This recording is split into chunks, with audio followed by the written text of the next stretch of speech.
Hello and welcome to the kitchen table this Wednesday. It's good to gather again. Alison Soudan here from Melksham Team Ministry. I have to confess that today I'm going to go on a bit of a meander, if you don't mind. I suppose I started off by thinking about how much fatigue there seems to be around.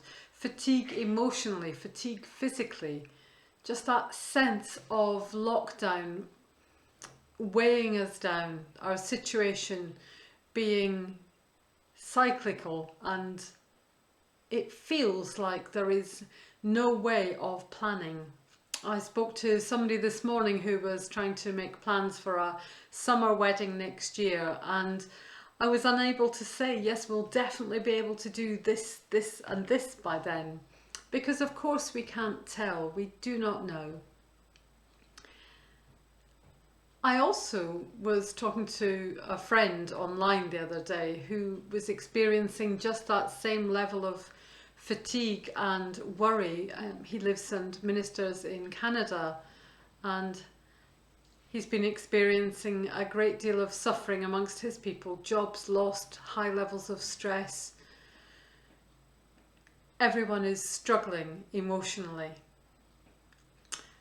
So I was thinking about those things and how can I come here and say, well, come on, yes, it's good, we can make it, we can do this, because that's what we need to be able to recognize, that we can get through this. I thought about Isaiah in the Old Testament, and if you wouldn't mind, I just want to read a little portion from chapter 40. Do you not know, have you not heard? The Lord, the eternal God, creator of the earth's farthest bounds, does not weary or grow faint. He gives vigour to the weary, new strength to the exhausted. Young men may grow weary and faint, even the fittest may stumble and fall. But those who look to the Lord will win new strength. They will soar as eagles' wings. They will run and not feel faint, march on and not grow weary. There is hope for all of us when we put our trust in God. It doesn't give us a magic carpet to fly off into somewhere without any worries or woes, but it means that as we struggle through, and many of us are struggling, that we're not doing it on our own, that God is giving us what we need to be able to lift our heads and move on. So I was thinking about that in the context of not just personal journeys, but the journey of our church, the journey of who we are as church. There was a report just being published on Monday that talks about how the church can be a good church, how the church can reimagine itself as a state church. And actually, as I was reading some of the findings, I was thinking, oh, yes, they've spoken to people in 100 different churches across every diocese in the country and interviewed lots of people in order for the Church of England to have some understanding of what makes churches grow. Where is it that they are flourishing? What is it that feeds people? And as I read it, I was thinking, oh yes, well, that's what we already are doing here, which was good news, because here we have been for many years, certainly in St Andrews, and I know across the team, but there has been a focus on a good welcome, about engaging with people where they are, about trying to make all of our interactions about opportunities to get to know our neighbours, and as they get to know us, they get to understand the difference that faith makes in our life. And it's through that invitation, through that interaction, through that social care, that faith truly blossoms. So this report has been published, and as church we are asked to reimagine, re-engage and think about what we can let go, the old church that is not necessarily doing what it needs to do. I know that all churches are doing the important job of worship and praise and providing a fellowship and a community.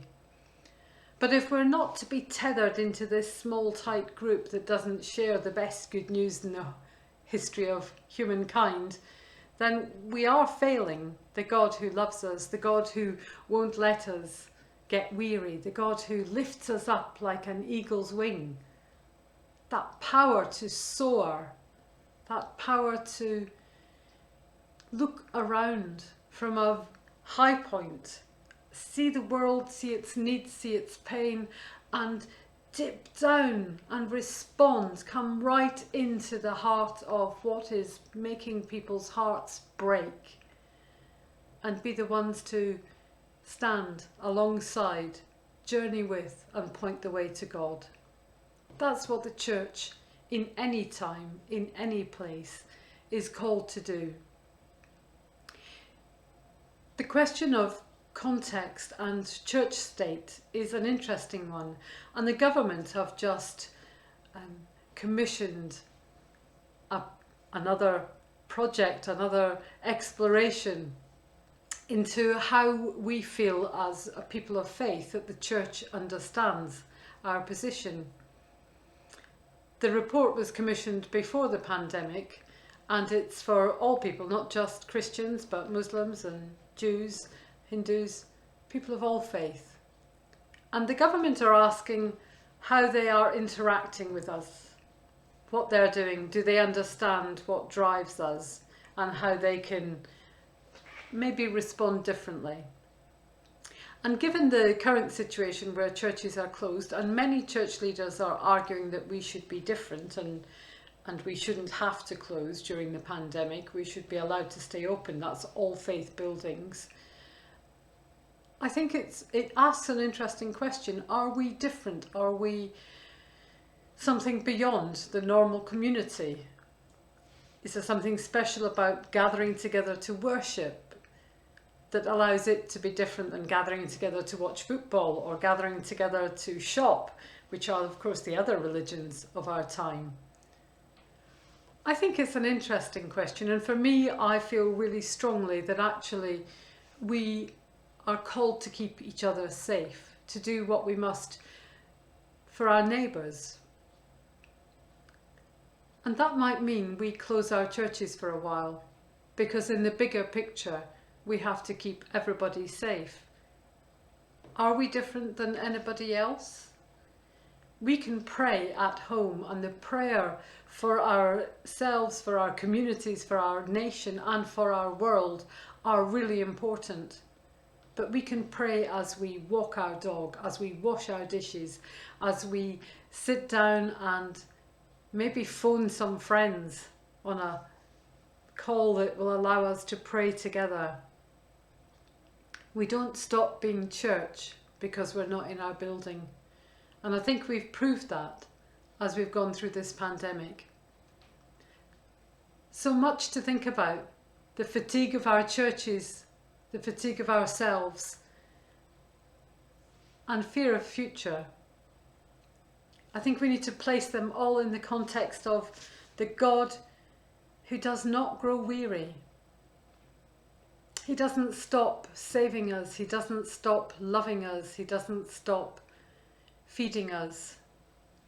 Wherever we are, in whichever situation, in a prison cell, in a lonely bedsit,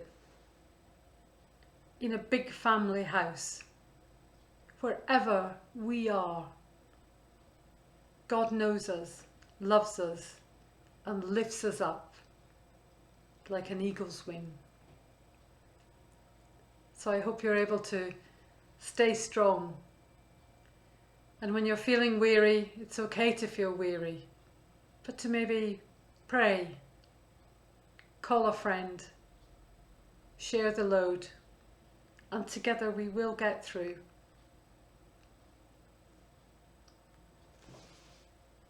Amen.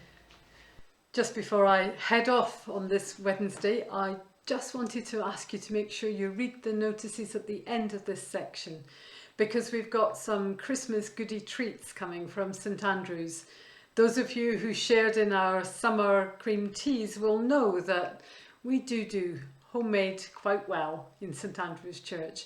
So we'll be delivering little boxes of Christmas delights. So we've got shortbread and mince pies, some chocolates, and maybe even some nice things, something nice to drink in there, to raise money for St Andrew's. £5 for a box, and we will deliver it to you on the 5th of December. Anytime after 2 p.m. we'll have a network of people delivering, just like we did for the cream teas.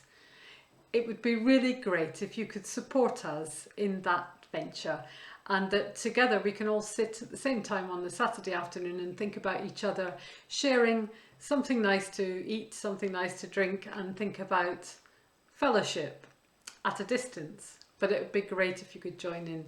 So do have a look, press pause to get the details as you go past this little section on the YouTube or on the video channel. We've also got prayer trees in St Michael's, and we will have one in St Andrews and St Barnabas over the coming weeks, with some laminated card and pens for you to write prayers, to invite your families and friends if they would like to write a prayer and tie it to a tree. So that would be great. So watch this space, that's coming very soon.